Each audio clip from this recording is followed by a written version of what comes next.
Okay. Good morning, everyone. Good morning. We are continuing to monitor Hurricane Florence and urge everyone to take the necessary precautions and listen to the emergency responders to keep safe. Good news in the House is that the Senate has done some work on the appropriations bills and that we will be passing 3 appropriations and get them enacted online or on time, and more to come. We'll also be voting this week on the bipartisan infrastructure bill to strengthen the nation's ports, waterways, and dams.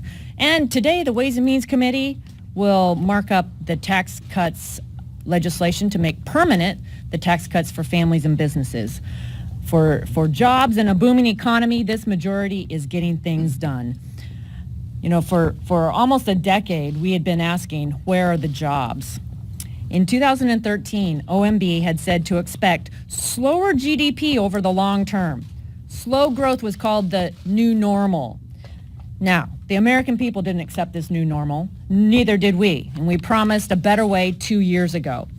And at better.gop, you can see all of the details on the results of our work over the last 2 years. And it is our goal to keep this momentum going because people and communities are better off today.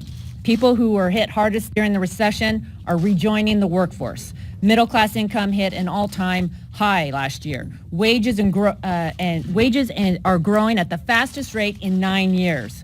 Small business optimism is off the charts. In my home state of Washington, the average wage increase has hit a 10-year high. And a new study just showed that Washington State is leading this year's uptick in personal income growth. While Democrats right now are running on raising taxes and taking this all away, our economy is breaking records with results that the Republicans promised, and we aren't slowing down. This morning, very pleased to have Ron Estes from the 4th District of Kansas with us today. The average family of 4 in his district will see a $2,000 in increased money in their pocket thanks to the Tax Cuts and Jobs Act. He crisscrossed his district during the month of August, holding a whole host of forums, and he's with us to share a little bit more about that. Welcome, Ron.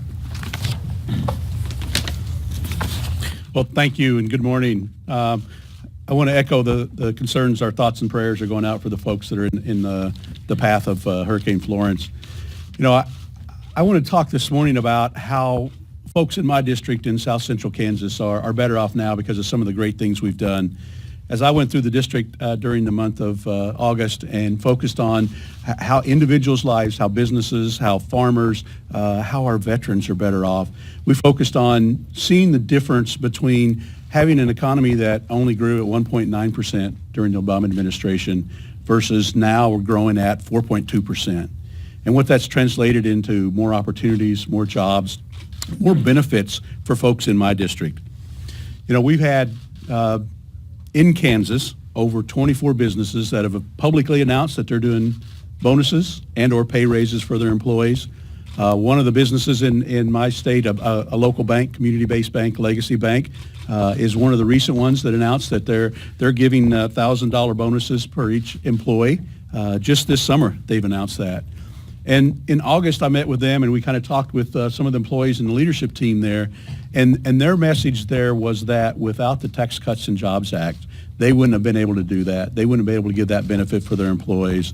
And what we're seeing is that money that employees are getting can then be turned around in the community, buying an automobile, taking their family out to dinner, saving for retirement, saving for the college education for their kids.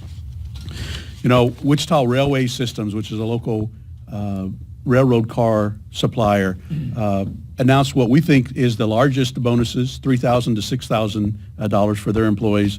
It's a small distribution company that actually helps make sure our economy keeps moving forward. There's just so much now with the economic growth that rail lines are actually increasing the amount of traffic they have, and they've seen an uptick in business from that standpoint. I don't want to talk only about the economy, only about the positive things from the tax cut, because we've seen a lot of veterans in our military that are also better off now because of the priorities that we've put into this session. You know, by passing the VA Mission Act and by passing things like, you know, the affordable housing credit improvement, what we've seen is veterans, particularly veterans in my district, see benefits out of that. My district extends, 2.5 miles outside of Wichita, where the Bob Dole VA hospital is located, and our veterans are having to drive in for routine checkups, and they won't have to do that now with some of the options that they'll have with the Mission Act. Instead of driving that much time, they're going to be able to actually see a local physician, which then helps their quality of life, but it also helps the rural doctor, the rural hospital, in terms of having additional patients to take care of. I had the opportunity to attend one of the housing developments, a couple of them actually, that were being built using some tax credits that are specifically targeted towards veterans and targeted for the elderly. And at the ribbon cutting for one of the veterans there told the local media that this is a miracle right here. God's done a lot of miracles in my life, but this is one of the top ones. And it's phenomenal to see the things that they have that are beneficial for them now because of some of the things that we've done in helping them. Altogether, a lot of these actions have encouraged just rapid growth in our economy, both in the state as well as throughout the country. I want to close talking a little bit of story about one of the other businesses in my district. BG Products is located in Wichita, Kansas, headquartered in Wichita, Kansas. It's an automotive manufacturers group that was started by a bunch of World War II veterans and auto industry folks. However, 2 years ago, BG Products was at a crossroads trying to figure out where they go. And following the Tax Cuts and Jobs Act, BG Products was able to push forward with plans to expand, putting those new tax savings directly towards a new building and new jobs. On August 24th, BG Products broke ground on a 145,000 square foot new addition that will invest $24.5 million in the community and add 21 new jobs. That's 21 new families that are going to be better off now because of those jobs that are improved. And this kind of expansion would not be possible without the Tax Cuts and Jobs Act and some of the things that we have done over the last year and a half. And so, BG Products is better off now. Our economy is better off now. My district, South Central Kansas, is better off now, and the country's better off now because of some of the things we've done over the last year and a half. And I just appreciate the opportunity to talk about some of the great things going on in my district. Thank you. Thanks for that, Ron. Good morning, everybody. My prayers go out to all the people that are in the path of Hurricane Florence. I know too well, representing South Louisiana, just how dangerous these kind of storms can be. And when you see the size of this hurricane, the first thing I would say is listen to your local leaders.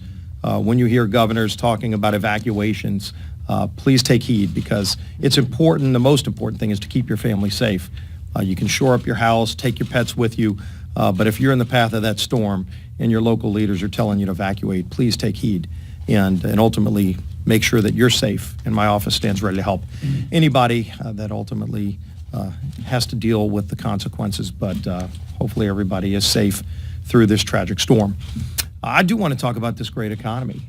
When you look at these numbers, seeing middle-class wages at an all-time high, seeing unemployment at an 18-year low, family wages going up, these are great results for the families across this country that we fought for, that President Trump fought for, and it's working.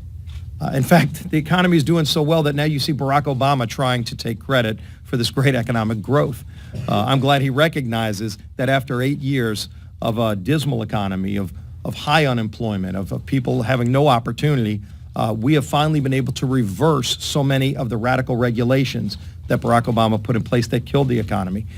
By cutting taxes and reversing all of the Obama tax increases, we're seeing this great economic growth. So I think people out there that are experiencing the positive effects of this growing economy know how it happened. They know it happened because we finally got regulations under control. They know it happened because we worked with President Trump here in Congress to cut taxes, to put more money back in their paychecks through both higher wages and lower taxes. That's why we're rebuilding our middle class. We want to keep that going. We don't want to reverse this success. And in fact, when you look at the contrast in this election, Nancy Pelosi is making it clear what she would do. She said she would reverse the tax cuts. She wants to lead a charge to abolish ICE, the people that keep our community safe. When I go around the country, especially when I go to swing districts, Those families don't want Nancy Pelosi to take away their tax cuts. They surely don't want to abolish ICE, which would make our communities more dangerous. They want to keep those terrorists and those drug dealers and those human traffickers out of our country. And so we need to make it clear throughout this what the contrast is. And then ultimately, while we're making this contrast, I think it's important that we maintain civility in our debate. You saw again this week an attack on a candidate for Congress based on his political views. There is no place in our society for violence or inciting violence against people based on their political views or who they work for. And we all need to be calling that out. Not just Republican leaders, but Democrat leaders need to be calling it out as well. This is the greatest country in the history of the world. And one of the things that makes it great is that we respect other people's views. And even if you disagree with somebody's politics, you resolve those differences at the ballot box. You don't resort to violence like we see in third world countries. And when that happens, we all need to stand against it. There is no place for it in our society.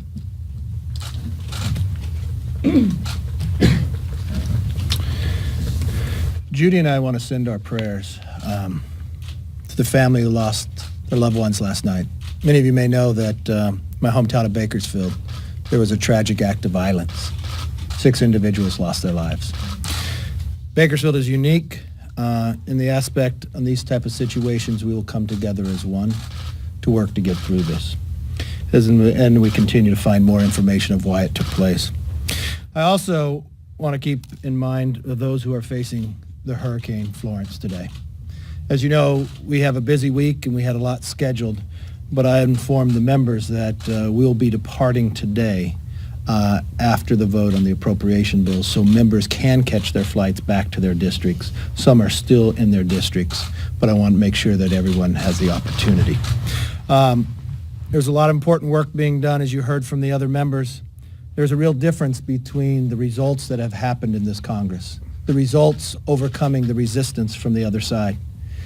Every day we learn more and more of new statistics and new facts of an economy getting stronger. Yesterday about the middle income being higher or the poverty level going down. That is the difference what this Congress and this administration has been able to achieve. But we have more work to do. Another new fact that you're going to have is you're going to find that we're going to get our appropriation process finished, something Congress has not done for a few decades. The Senate voted last night, and we'll have it coming through today. There's important facts in here. One that Ron Estes talked about is the VA Mission Act. It builds on what we've been able to do and improve the VA, making sure the very best employees can rise up and those who are not reaching the quality of level that they should could depart. Mission Act actually looks for the veterans themselves as the best form of care at the local location at the same time. We'll also look at the American Water Infrastructure Act. This is very important. More than $3 billion of goods move every single day. It affects every single state, building for the future when it comes to infrastructure as well. We know we'll have more work to do when we come back, but we wanted to make sure this got to the president's desk, that the timing was appropriate. And as we sit and work with this administration and those who have been before, that we are prepared for the hurricanes when it comes, to protect them in the beginning and help build after the aftermath of it coming forward. Kevin, you left this on the thing here. I play with it. Yeah, first off, I want to say that we're thinking about the people in Hurricane Florence's wake, people in the Carolinas. I know coastal folks don't need mainlanders telling them how to handle a storm like this, but